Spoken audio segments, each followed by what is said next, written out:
This is She Creates Business, a podcast for wedding pros. Your host, Kinsey Roberts, interviews incredible women in the wedding industry who are making their mark and creating success on their terms. Join the conversation. Hello. Welcome to episode 133 of She Creates Business, a podcast for wedding pros. This is your host, as always, Kinsey Roberts. Thank you for joining me today for my interview with Shaunae Teske. I am very much looking forward to hearing Shaunae's story about how she became a six-figure business owner, because she doesn't have I had this magic bullet and became a six-figure business owner in 3 months story, which I don't like those stories. And she is just so down to earth, so realistic. And she goes step by step through all of the work she's had to put into her business over the last 8 years to go full time, after the first 4 years, build it to a six-figure business, and now what she's transitioning into. So she is a photographer, as I'm sure you can tell from the title of this episode. But again, I just so appreciate how just step by step she really lays out all of the nitty gritty, the work, the blogging, the relationship building, and everything that really helped her grow her business. And this is going to be a really fun episode for all of us to listen into. I listened to it a couple of times after recording it, because I just enjoyed my conversation with her so much. Let me tell you a little bit about her. Shaunae is an award-winning destination wedding photographer and small business coach mentor who has built her business with intentional purpose. And you're going to see that throughout this interview. She first launched her photography business in 2011 at only 20 years old. She quickly grew it to a sustainable six-figure business within 3 years. And after 8 years as a wedding photographer, she has launched into her new passion, empowering women in business and helping them cultivate intentional lives. She puts her whole heart into everything she does because she truly values people and wants to leave behind a beautiful legacy. When she's not helping others, she's spending time in her home in Wisconsin with her amazing fiance and 3 cats. So that's a little bit about Shaunae, and you're going to see all of this come through in the interview. She's just a wonderful, wonderful person, and I enjoyed digging into her story and gleaning all of the nuggets that she had to share about building her business. And I told her after the interview, it just energized me so much, because it wasn't a, shot in the arm story. Like, yeah, I built my business in 3 months and I made 6 figures. It was very much consistent hard work, but things that we can all do for sure. So here we go. Before I keep talking, let's just get to the interview. Here is my story with Shaunae Teske, how she built a 6-figure photography business. Shaunae, welcome to the show. Well, thank you so much for having me. Thank you for being here. I'm really looking forward to diving into this topic with you, especially because we were talking offline about this, you guys, and Shaunae was like, yes, let's get into action steps, like nitty gritty, realistic stuff. And I was like, yes, absolutely. So I know the title probably felt like, oh God, another 6-figure like informational thing. But Shaunae is the perfect person to talk about this, because her and I are in total agreement about giving you realistic information to get there and not the elusive, fluffy, 6-figure business. So Shaunae, I know your game. I am. Yes, before we get there. Totally. Yes. We were both like, yes, please. Before we get there, as I always do, I read your professional bio there at the top of the show, so everyone knows you. But I would love it if you would give us just a quick synopsis of who you are, what you're doing in the wedding industry right now. That'd be great. Yes. So I am a wedding photographer. I live in Wisconsin, but I have photographed weddings all over the United States, and then have done a few international weddings as well. So that's been really fun. And now I've taken kind of a new direction with my business. I'm still photographing weddings, but taking a step back. I used to photograph between, 30 to 40 weddings a year, and it was craziness. Oh, wow. And now doing a little less, photographing less weddings, but at a higher price point. So I have more free weekends to spend with my family. And I am also now working more into the educational realm and teaching photographers and other creatives to create businesses that they really love and are passionate about, and that are able to provide for them, they can actually make money doing. So yeah, I really enjoyed my journey in photography. It's something I went to school for, and I've been doing it. Like I said, I've had my business 8 years and full-time for over 4 of those years. Okay.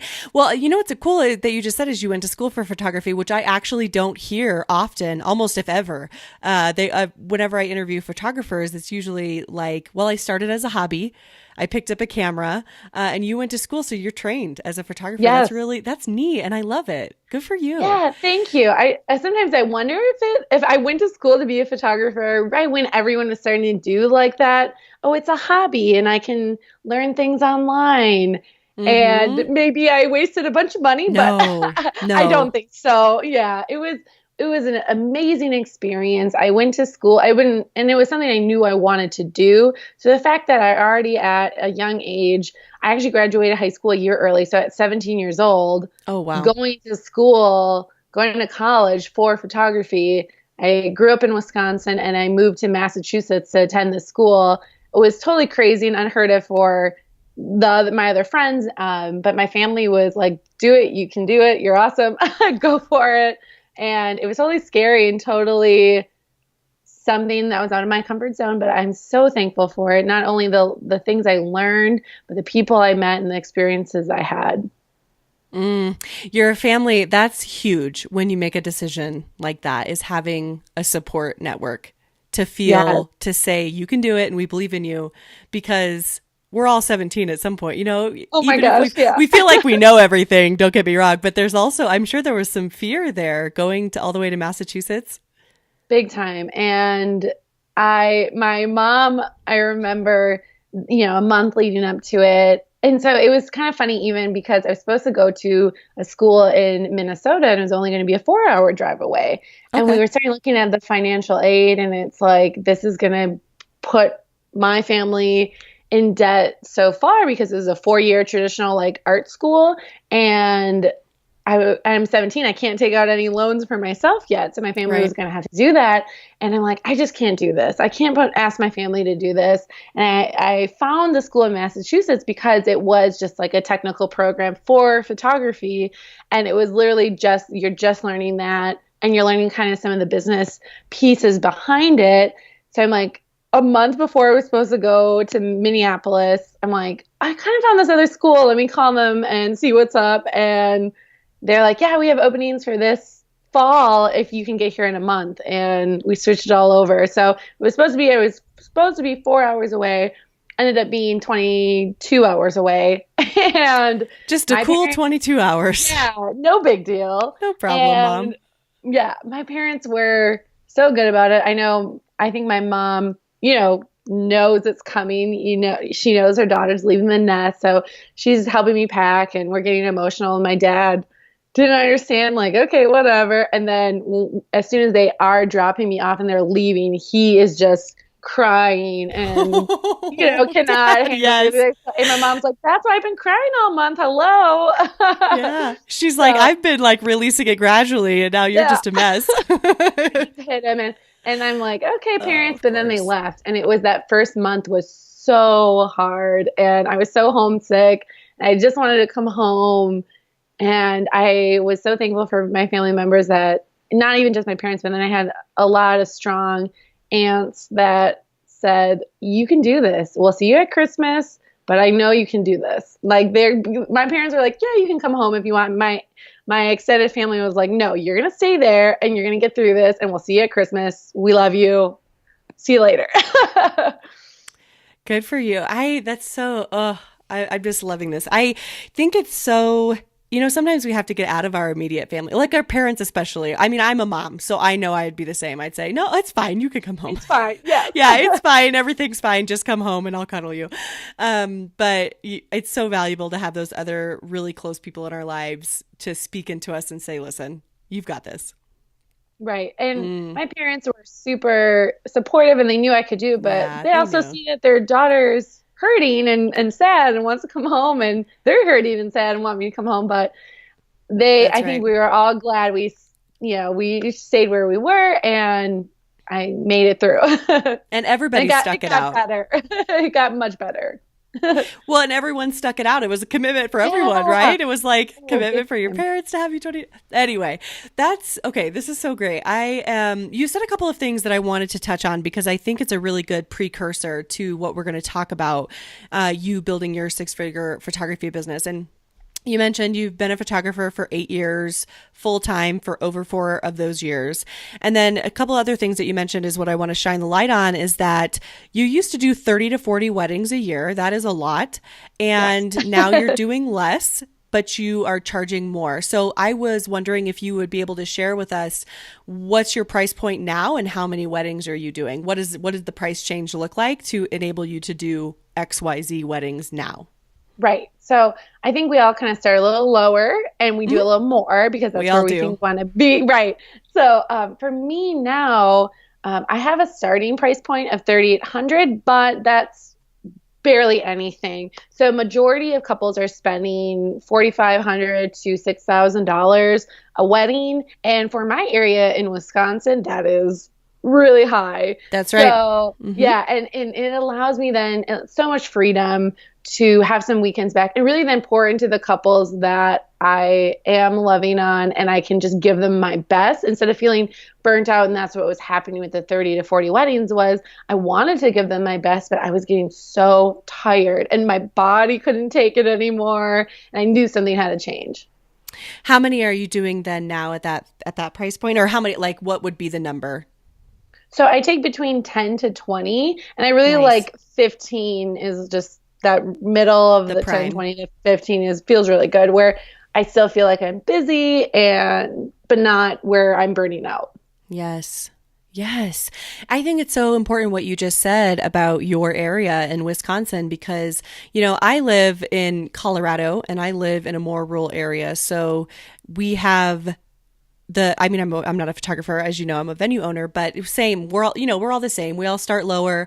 But we need the experience. We need to get booked because we have to know what we like and don't like. There's no way, you know what I mean? Right. And we kind of go through the same struggle. I was actually just having a meeting with my business partner, who's my sister-in-law, and we were chatting about kind of where we want to go with our pricing. Because there's options too. There's options, Right. you can still have a business if you are the affordable, but modern venue, and you can still have a business if you're a luxury venue. Same with photography. It's you have to decide what you want to be in the market and how you want to market that. Anyway, so I think that's such a mature decision on your part, and I agree. There's just we kind of need to get behind that. I think there's a little bit of not mystery, but it's hard for us to conceptualize sometimes that we are in businesses in the wedding industry where we have to understand our local client. They're the client Right. that's going, this online, even this podcast. I have a lot of vendors on here, but we're all in different areas. So we have to take what we all say kind of with a grain of salt. We have to operate through our own lens, right? Right. And what our local market will bear. Right. And for someone saying, okay, $5,000 might feel like a starting price point in your city, but in Northeast Wisconsin, that is huge. Not a lot of people are doing that. And I feel very lucky that I got to that point and I built up that trust in my community that no, like she's worth it because that people don't spend that up here. There's just not, there are a few, I'm not going to say there's not, but there's just, that's not the norm. So it's nice to know that I've built up this business and to be able to do that. And I continue to serve my past clients that maybe paid a little less for the wedding, but now they're doing family sessions, whatever that may be. And now they're still meeting me at that higher price point for also the family sessions that I offer, which is so fun. That's so good. And we're going to touch on client experience a little bit, I Yes. know, which I think is why you've built such a successful business. So, okay, enough of that. I feel like that was like the longest intro ever, and I'm sorry. I just had so many questions for you. No, it was me. As you were saying, I was like, ooh, I want to ask her about this and this and this. So let's talk about your business. You started out of school. While you were still in school, you were very young. You were 19 or 20 when you started your business, and you grew it. I mean, that's young. Yes. And it's young too, but you're obviously, I feel like you're kind of an old soul. So maybe not. Thank you. Yeah. So Yeah, tell me about your business. Tell me about growing it. And let's get into the nitty gritty and how you grew a 6-figure business. Of course. So yeah, like you said, I was young, but I've always been determined. So when I set my mind on something, I'm going to go after it. And I started my business. I moved back in with my parents. I was only 20 years old. I just had a little laptop and a few cameras and lenses and nothing crazy and not even like the best camera lenses, just what I bought after school, and got my LLC, did all that, You technical did at the business stuff. beginning. Yeah. Did you learn that in your technical coursework, or did you just know to do that? I learned that if you wanted to start getting paid, that it needed to be legit. And I was so terrified that the government was going to come and take me away and put me in jail for not paying tax. I just was so Yeah. freaked out that something was going to happen. So my mom has owned businesses in the past. She's always starting something new. So I knew that you needed to technically, be legit. You had to have those pieces in place. So I did all those necessary steps of starting a business, forming an LLC. I got an accountant, even though I made oh my gosh, $5,000 my first year, but I wanted to make sure I was doing everything the right way. And that really set me up for success, because automatically it helped me separate business and the money you make in your business versus this is money I had side jobs and whatever it would be. That's separate. So it made sure that I never mixed business money with, oh yeah, this is my personal whatever money. So that was a really good way to start right from the beginning. People always ask me, well, I'm not making that much yet. Should I have an LLC or sole proprietorship or whatever it may be? Should I have separate bank accounts? Yes.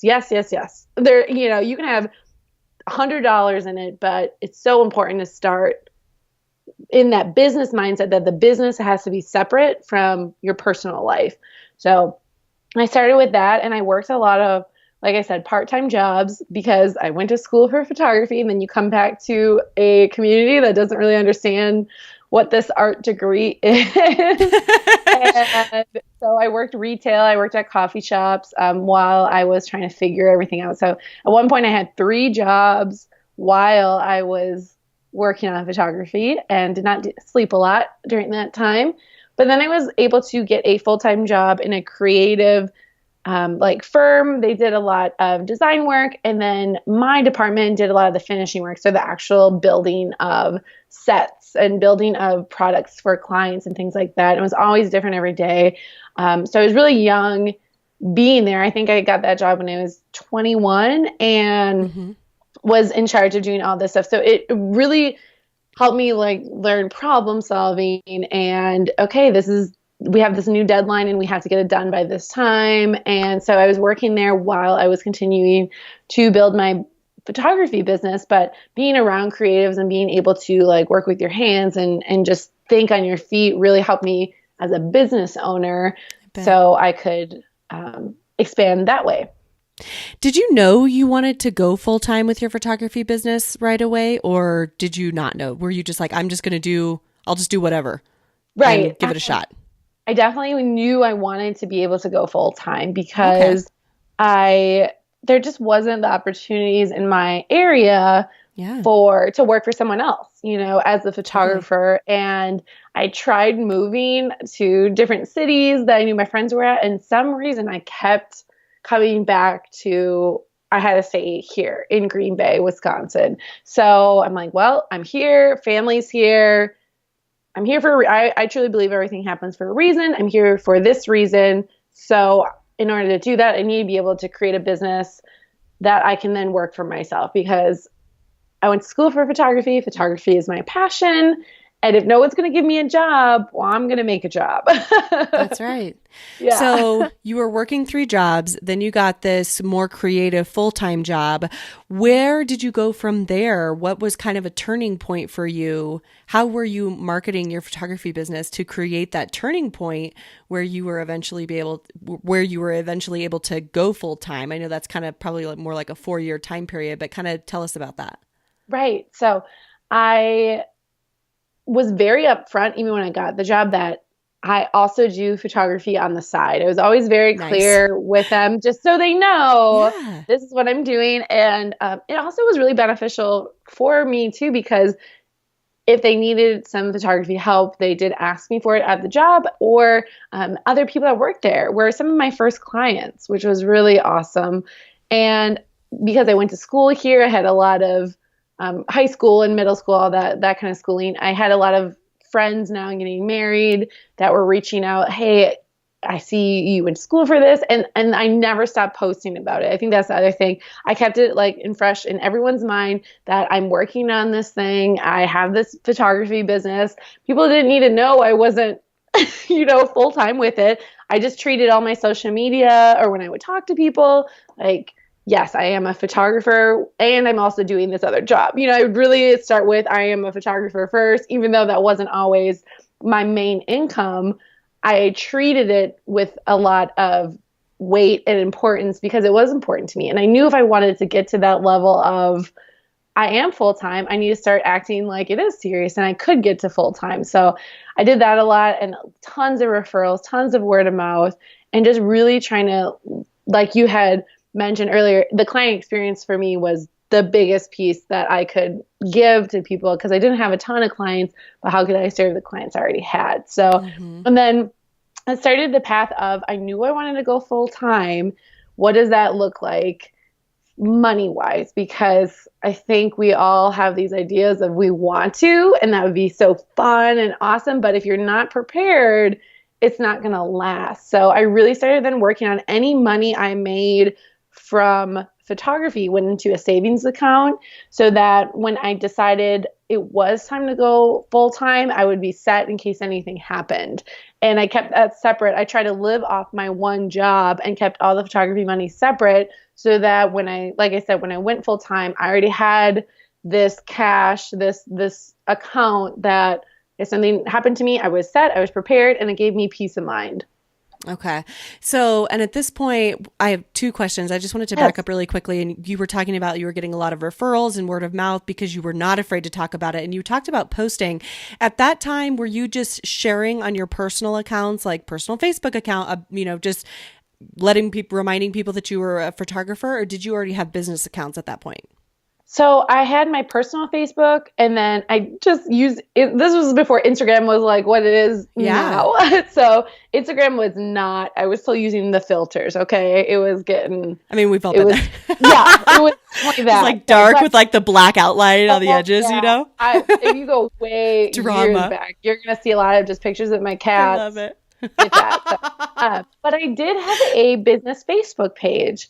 And that was before, again, all the algorithms changed and whatever. So I did have a business Facebook page with a nice logo I made myself. And I was able then I had a website. We had to make a website too in school, and it was real special. And I had a website, had my photography Facebook page. And so I was able to share work through that. And I had a blog. I learned really early on that blogging was where it's at to continue to show new work and to share maybe pieces of your life or share your expertise. I just had started out, so I had no expertise to share. I just kept using it to share work or keep recycling old content in new ways so I could keep making myself relevant and keep having something to post to Facebook. Where did you learn that? In school or just by following other photographers at that time? So I had a photographer that I went to school with. Her name is Sarah Renee, and I believe her business is still called The Photographs of Sarah Renee or Sarah Renee Photographer. She's out of Tennessee, and she said something to me in class one day that was like blogging's where it's at, or like you have to get a blog or something like that. And like, it's 2008. Okay. I mean, I'm not. Dang, Sarah's ahead of her time. Yeah, I was so thankful for her that she shared that piece of information with me because it allowed me to say, yeah, there's something here. And would you show me what you mean by blogging? Like, I thought that was just a thing people write on. Like I had a live journal back in the day. Is that what that is? Or, so she was able to really show me like, no, you can share your work and you can share different information you're going through or whatever. And it's just a great way to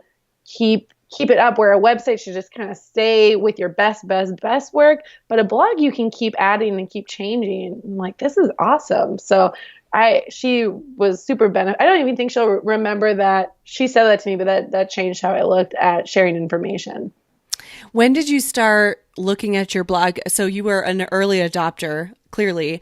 But you mentioned, and this is still strategy though. You were like, well, I didn't really have that much. I didn't have any expertise, but you're like, I recycled stuff. I put my work on there. I mean, that's still a strategy and so impressive. When did you really start?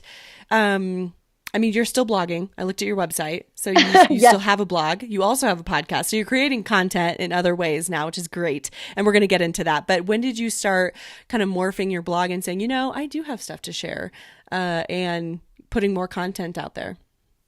Yeah. So it started when those first few years of trying to build my business, it was, I just need work. I just I need to build a portfolio. And I'm using my blog just to share it. And then the more a year went by and then another year. And so I think within like that third year, I really started getting into, well, how can I set myself apart? How can I go above and beyond? I don't want to just be another photographer that's trying to make it. I want to be better and I want to be able to go full time with it. So I invested even more time and energy into education. And by then now people were starting to come up with like photographers were starting to teach other photographers. And I had met a husband and wife team when I was at school. They came and spoke with us to our class. And they did workshops and had a blog out. So it's Justin and Mary Morantz. And I did one of their walk through a wedding workshops then. And then they really dug into experiences and blogging and using that more to share what you're doing. And they really kind of helped me learn that I could use a blog for now sharing expertise and using it more as a strategy and using it to get people. They talked about how you can share it and send it to your clients so they know it's coming and just get people really excited about it. Like it's like the sneak peek before they get all their images. And it just blew my mind of like, it's right at your fingertips and it's this free way to put out a ton of your work that can be shared over and over again. So they were really huge and influential in making sure that I was using my blog the right way. What else were you doing to grow your business, but particularly as you made the choice, 4 years in to go full time? Yeah. So the whole time, I never stopped during that time.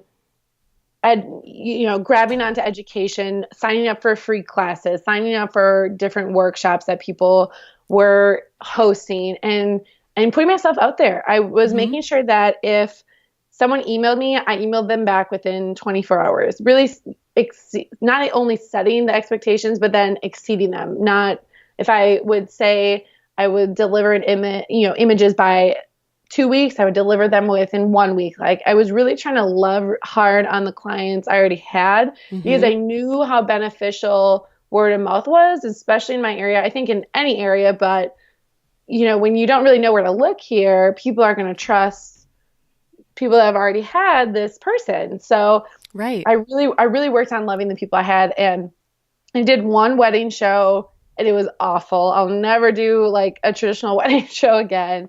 And I think that's where people think to put their marketing money. I need to put it in advertisements. I need to put it in bridal shows and whatever, but nothing ever came from that. I took out ads in magazines. Like I said, I did a bridal show and nothing ever worked. So all that money that I was investing in that, I just put it back into my clients.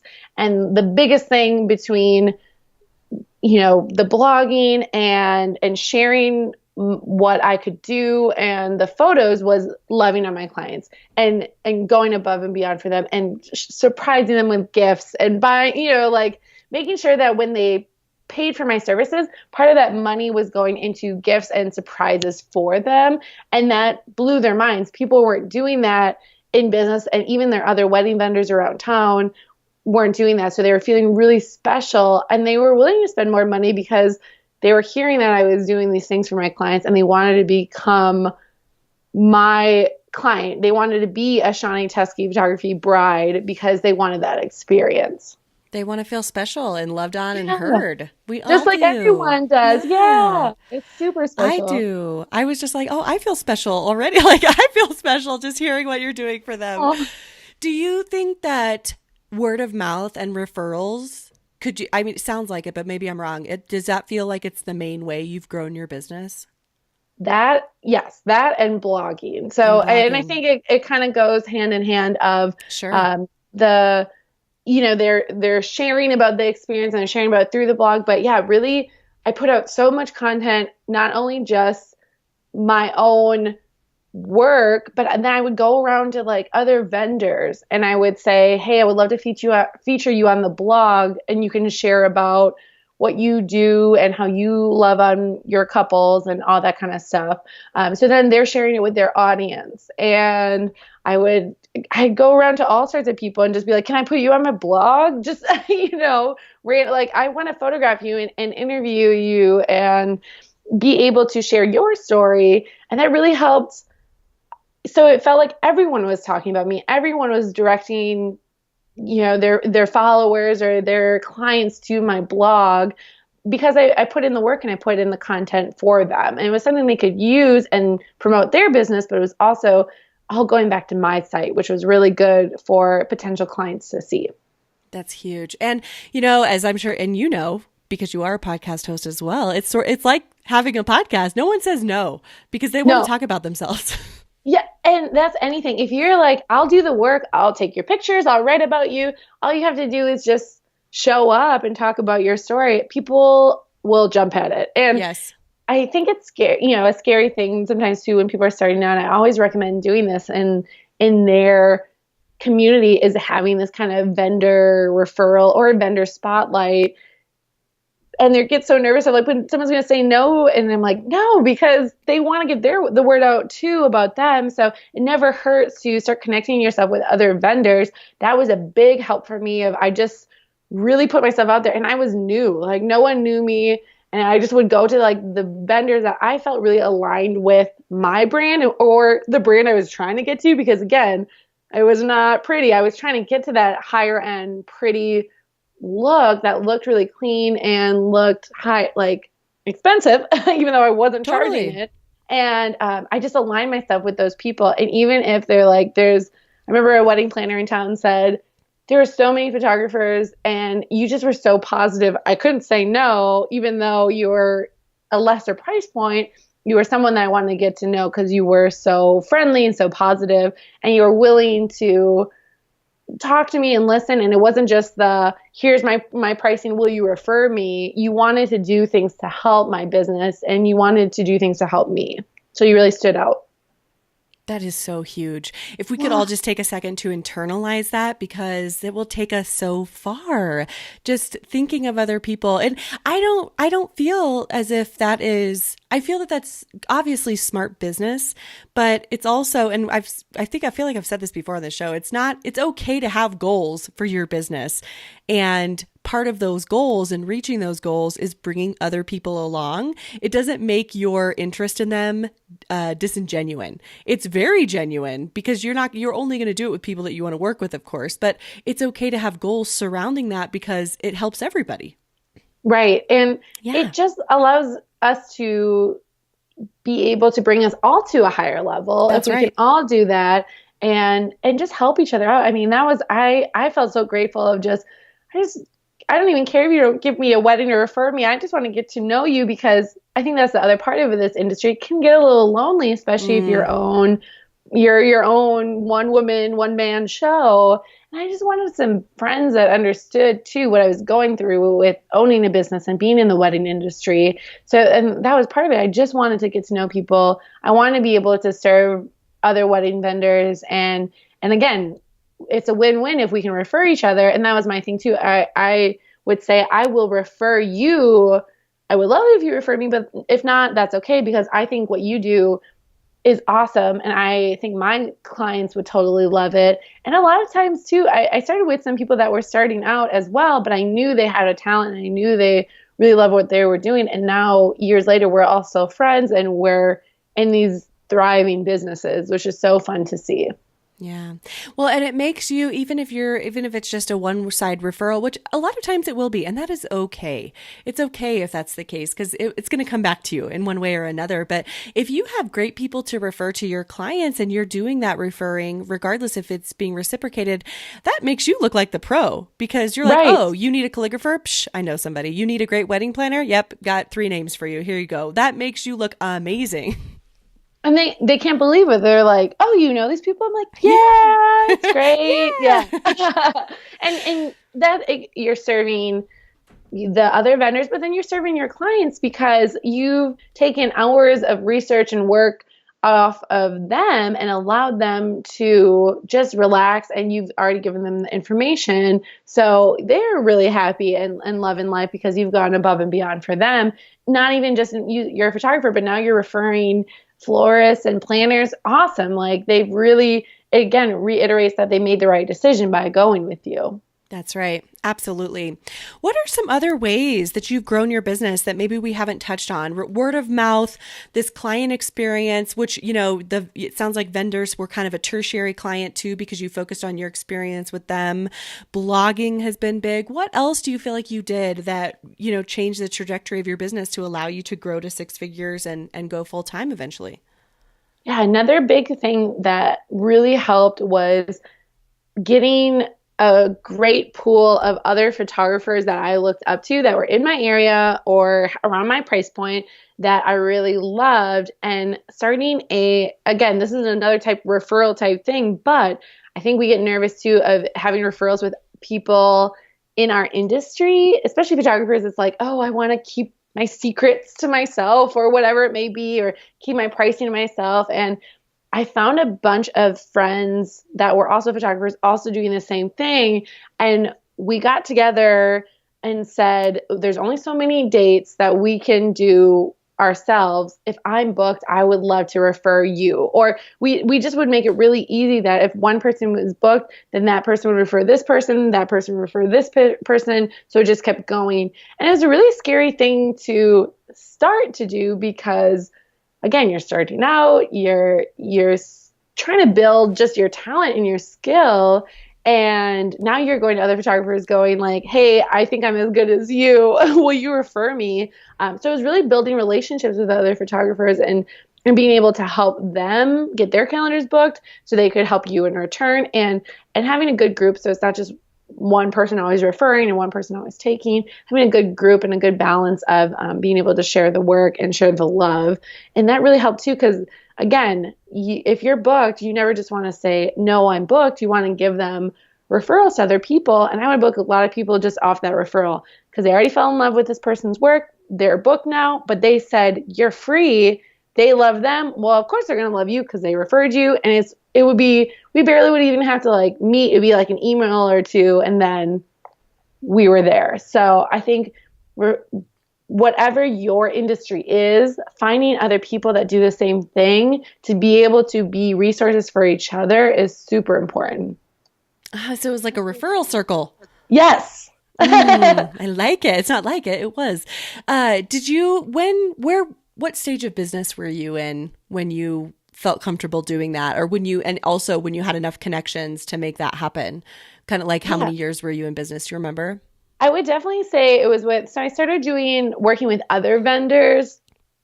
Like I said, florist, planners, things like that. Mm-hmm. And I would say about 2014, so about 3 years into my business, I started feeling like I could grasp what I was doing. I kind of knew the photographer I wanted to be, especially the wedding photographer I wanted to be, and started reaching out. Because those first few years, I didn't even know. I did everything. I did photograph seniors, families, whatever it was, I did it. And it really took me just that amount of time, those few years of just honing my skill and learning, to realize I only wanted to do weddings and family sessions. I didn't want to do anything more than that. So around that 3 or 4 year mark is when you stopped doing seniors and everything else and just focused on weddings and family sessions? Okay. Yes. Oh, okay. Awesome. So I didn't know that it makes sense. Well, again, we kind of touched on it at the beginning. You don't know what you don't know. And so you Right. have to figure out what you like. You have to take some clients who maybe not be ideal, but you won't know that until you get the experience. And so I like that. I like that you were really just, exposing your craft to a lot of different areas and really figuring out what your favorite was. Yeah, and you have to give yourself that time to discover, and that's why I liked having a full-time job while I was working on photography because then Mm, it allowed you to kind of experiment and discover. And yes, you want to make money, and yes, you want to do great things, but it allowed you to try things out and see, do I actually like this? And it allowed you to say no too to things that you don't like. But if I didn't have that full-time job, I would have had to take it and would have been miserable, and all my energy would have gone to things I didn't love. And I'm not saying I had this awesome full-time job either. I hated it. I mean, I'll be honest, it was awful. It was just, the atmosphere was not very good. And so I wanted to get out like right away. And I stayed there for 3 years while I built my business because I knew how important it was to make sure I was secure in my finances and in my scheduling before I went full time. I had watched a training with Amy and Jordan Demos about going full time, and they had all these steps about, is your calendar booked? Do you have an emergency plan in place? All these different things of like, going full time cannot be an emotional decision. It has to make sense logically, financially, and you have to make sure everyone else too in your family or whoever you're with is on board because it affects everyone. it does. When you decided, I mean, when you kind of took the leap, how many weddings were you doing those 30 to 40 weddings at that time? And you were like, okay, the time has come. Yeah. I was working full time. I was doing about 20 weddings. Oh my and gosh. That's so yeah, much and working full time. Bah! it was a lot. And now I'm like, how the heck did I do it? Yeah, who was But I? I was younger. Yeah, But right. Like I yeah, was in my 20s. I was just messing around. No. But yeah, I was having, again, the 15 and 20 weddings, and my calendar was looking like it kept booking, and people were, saying no. I had a good flow too of, I knew what I did. My workflow was in place of people would come in, we'd meet, all these different things. Like my workflow was set, and I had enough saved where if in 3 months, I don't book anything, I'm covered. And so they always say that like between 3 to 6 months to have an emergency fund for all your bills. So 3 to 6 months worth of your bills paid, all that, because if you're not booking and you need to tap into that, you can. I am so terrified of not booking things that I saved for a year's worth of income just in case something happened. And if I didn't need to use that, which was the case, I kept booking. I then use that money to invest in other equipment or keep it in savings or other education, whatever it may be. So, and what was crazy was my calendar was steady and it was on track to keep booking. My savings account was perfect. Like it was, as good as it could get. And when I went full time, I realized I had now all this extra time to devote to my business. I could go and meet with other people and put more time into marketing and put more time into, being really intentional about the things I put on my blog or the things I put on social media or the decisions I would make in my business.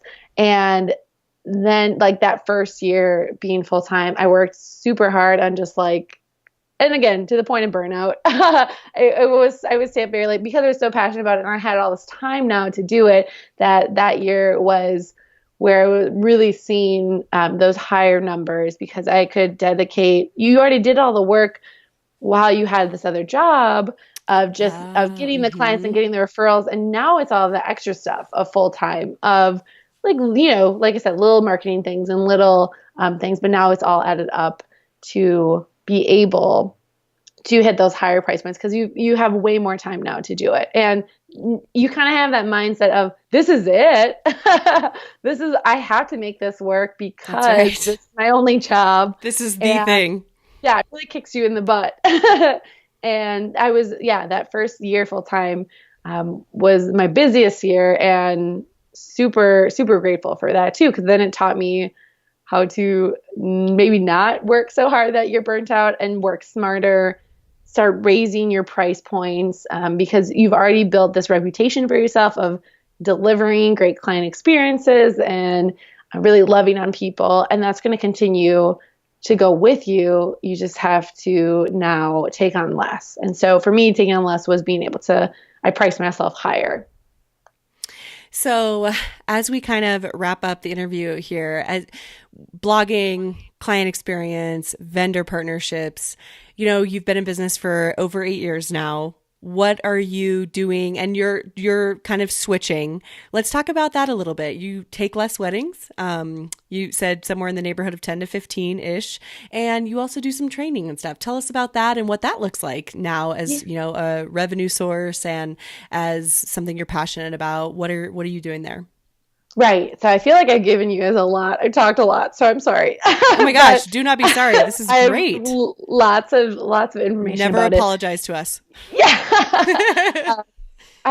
Someone once told me just never apologize ever. And I'm trying really hard, but I'm from the Midwest, so we say sorry a lot. But sorry. So yeah, now I'm in. What was so funny about all of this was I was so passionate about it and so passionate about building something. And now that you have it and you're successful, it was like, if I hit this price point, if I hit this many weddings, whatever, and I kept hitting it and it kept happening, but I still wanted more. And my life was shifting. So I also have to mention that the first year I went full time, it was such a blessing because my aunt was diagnosed with cancer and then my mom was diagnosed with cancer. So by going full time too, I was able to be home to take care of them because they couldn't. So that was really crazy and was such a blessing. So, and then after that happened, that was my crazy busy year while I was also helping them.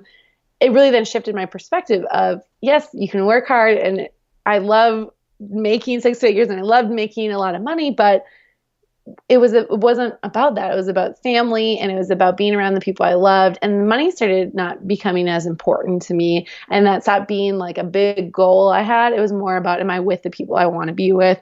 Am I loving on them? Am I making the choices that are right for myself and my legacy? And that really shifted it wasn't just all about the money anymore. And I really wanted to do things that were important. So I started kind of moving into, I felt so great about being able to have this passion that I discovered when I was in high school and take it to a career, and not only take it to a career, but take it to a successful career where I was making a lot of money. And I wanted other people to have that too. I really wanted other people to know that their life is short, and why are they going to spend time doing things they don't want to do, especially with work, because so many people, we spend so much time working and trying to make money. Why wouldn't we do something we love? We spend more time at work than anything else. Maybe sleeping, but other than that, like your waking hours are at work, making money for what?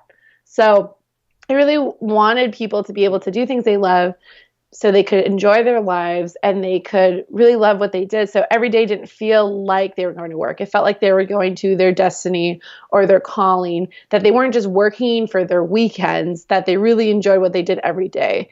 And so, yeah, that led me to consulting and educating and being able to help people kind of discover what their passions are and be able to take their passions on and make money from doing it. Because passions are great, but if we're not paying our bills, what's the point? Right. Well, we all have to contribute to our families in one way or another. And that's the reality. And it also feels like an achievement. I know for myself, when I contribute to my family through the venue or through the podcast or, training about podcasting, I feel such a sense of accomplishment. And I find a lot of value in that. So I don't find my only value there, but I find a lot of value in it.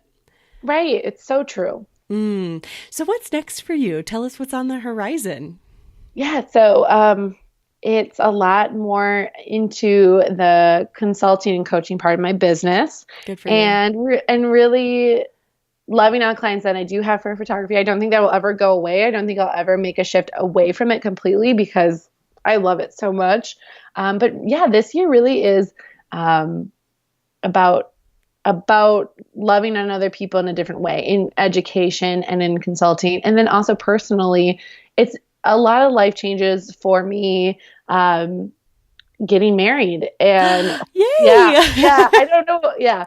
I'm not sure when this is coming out, but we're getting married this year. And hopefully starting a family. We're ready. We want to have kids.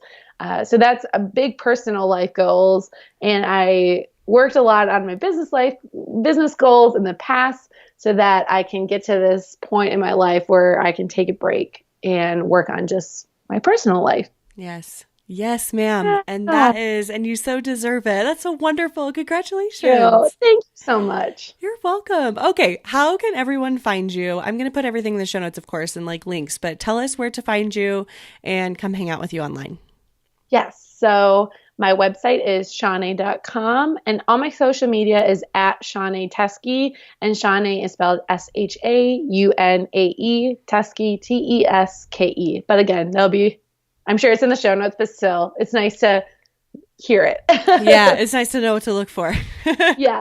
I wanted to make sure, so really quick sidebar, I wanted to make sure that I was saying your name right. So I found another podcast you were interviewed on so I could hear you say your own name.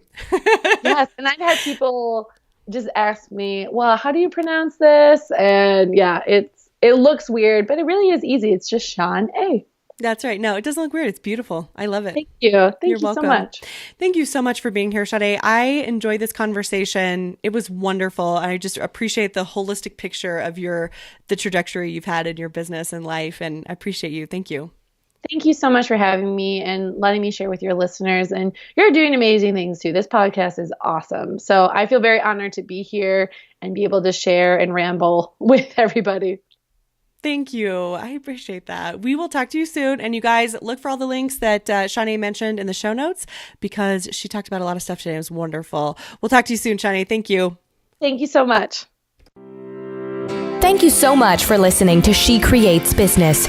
Please take a minute and head to iTunes to leave an honest review so we can help more wedding pros find the show.